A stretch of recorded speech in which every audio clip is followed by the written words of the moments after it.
There's an old saying in sports, it's harder to stay on top than to get there. And while that's true in almost every sport, it hits a little differently in the world of the UFC. Because, let's face it, losing in a title fight by knockout can be a mental and physical game changer. And sometimes it can wreak havoc on even the greatest of warriors. Take Anderson Silva, for example. Once regarded as the UFC's greatest of all time, he was the definition of dominance. His middleweight record seemed untouchable. Most finishes, knockouts, and knockdowns in UFC title fights, and a jaw-dropping 10 consecutive title defenses. That's all not to mention his long-standing UFC consecutive win streak record of 16 straight. But when Silva's chin met Chris Weidman's fist, suddenly, Silva wasn't just dethroned in one of the biggest upsets of all time. He became a shadow of himself, seemingly in an instant. Silva's next 9 fights saw him win just once. The Spider was no longer this terrifying predator, and it was like his mojo had vanished in a puff of smoke. But he's not a unique case. Fast forward a few years, and the man many thought was destined to inherit Silva's crown, Israel Adesanya, was the new middleweight champion. With a 23-1 record, Adesanya was on top of the world until he faced Alex Pereira. One knockout later, and Adesanya's world was flipped upside down. Sure, he reclaimed his title, but Adesanya's record after that devastating finish was just 1 win and 4 losses. Mojo gone? Quite possibly. Then there's Tyron Woodley, a welterweight champion with a stellar 19-3 record before Kamaru Usman took him out. Woodley couldn't buy a win after that, and he lost his next 4 straight before retiring from MMA. Speaking of Usman, he looked unstoppable after taking the belt from Woodley. The Nigerian Nightmare defended the title 5 times while building up his 20-1 record. People were even talking about his much-published dreams for GOAT status. Then along came Leon Edwards, who delivered a face kick so brutal that it seemed to separate the Nigerian Nightmare from those dreams, and Usman dropped his next 3 in a row. He went from how far can he go to where did he go in record time. It's not just the men either. With a record of 14-0 with 5 straight title defenses, Joanna Jędrzejczyk was the undisputed queen of the strawweight division, and well on her way to becoming the women's GOAT.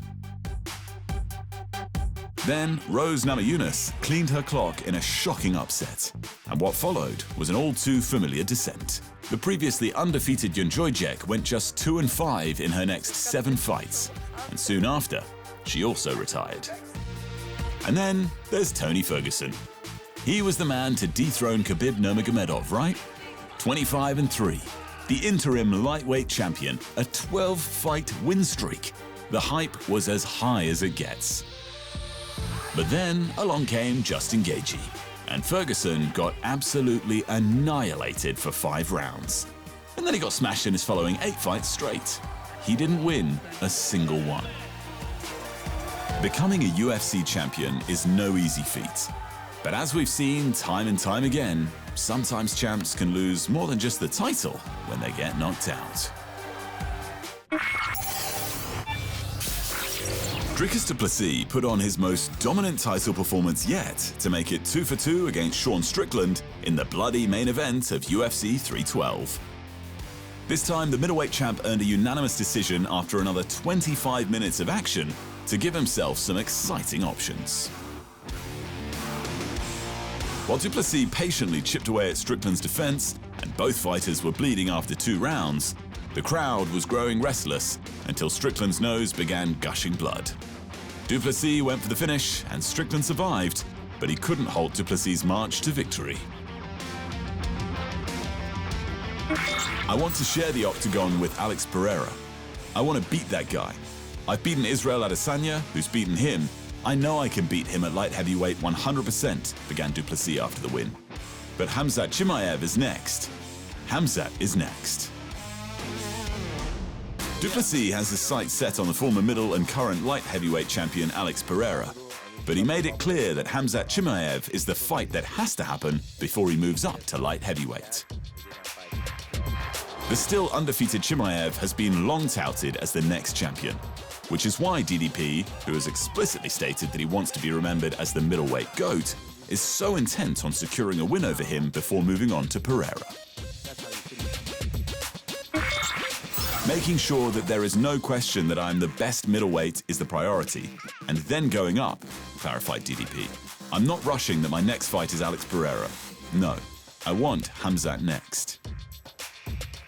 As for Strickland, the former champ is taking the loss well.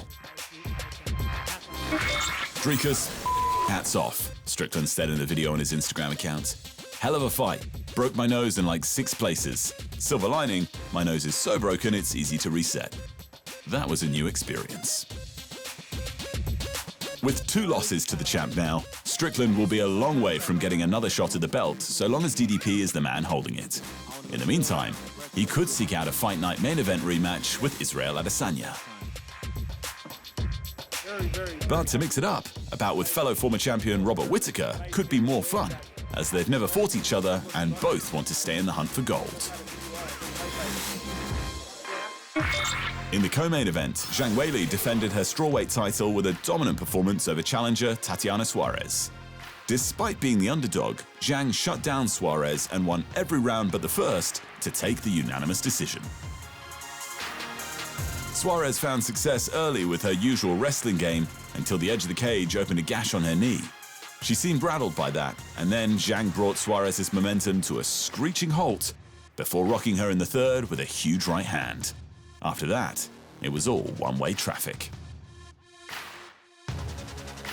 I really appreciate Tatiana in taking this fight, and both of us showing how good female fighters can be, said Weili. Many people said I never fought such a good grappler before, and Tatiana was undefeated, but I don't really care what others said. I just focused on myself. With the victory, Zhang, now 35, extended her winning streak out to 5 straight. This includes 3 defenses of the title in her second reign as the champ, which further cemented her legacy as one of the division's all-time top champions. Running out of top contenders, Zhang is looking forward to a future clash with the flyweight champ Valentina Shevchenko, in which Zhang would have to move up to challenge for Shevchenko's title. However, the prospect of that super fight will all come down to scheduling. Everything is about timing, Weili said at the post-fight presser. If there's a good time for both of us to make this fight happen, it happens. Performance of the night bonuses from UFC 312 went to Taliesin Teixeira and Quillan Salkild for their stoppage wins, both of which came in under a minute. Fight of the night honors went to Rong Zhu and Cody Steele for their 3-round banger. And in other UFC news, the 2-time former bantamweight champion Dominic Cruz has been forced into early-ish retirement due to a shoulder injury. Cruz, who turns 40 in March, was scheduled to face Rob Font on February 22 for his retirement fight when he sustained yet another career-threatening injury. This time, it forced him to pull the plug on his career sooner than planned.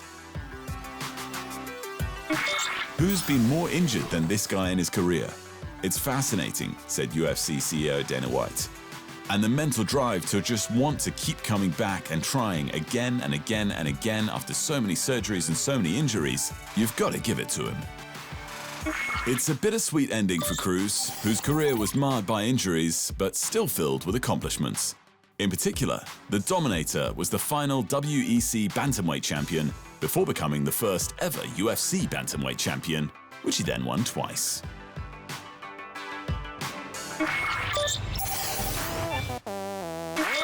Projanchai reminded everyone why he's a 2-sport champion when he dismantled Ellis Bader Barboza in their 1 strawweight Muay Thai world title clash at One Fight Night 28.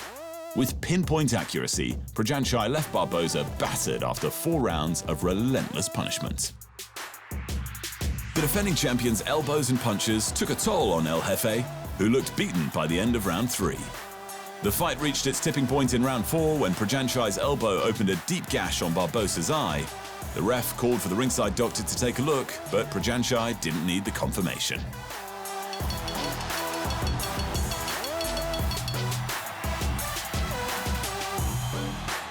With the gash too deep to continue, the referee called the fight off and awarded Prajanchai his 344th career victory. He also earned a $100,000 performance bonus, which was a nice addition to go with his strawweight Muay Thai and kickboxing world titles.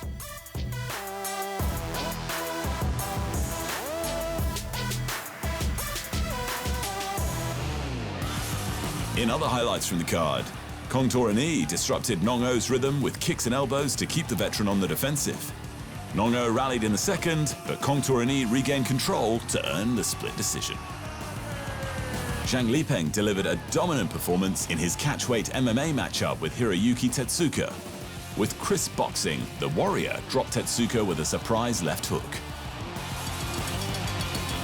Tetsuka went down and was finished in the first round with a few nasty hammer fists. The win marked Zhang's 27th career stoppage and earned him a tidy $50K performance bonus.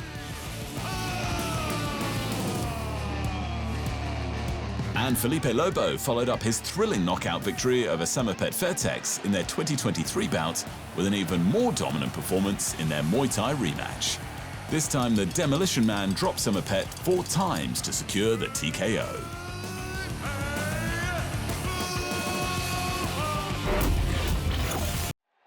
Thanks for watching, and remember, if you want more fight sports in your life, just hit the subscribe button.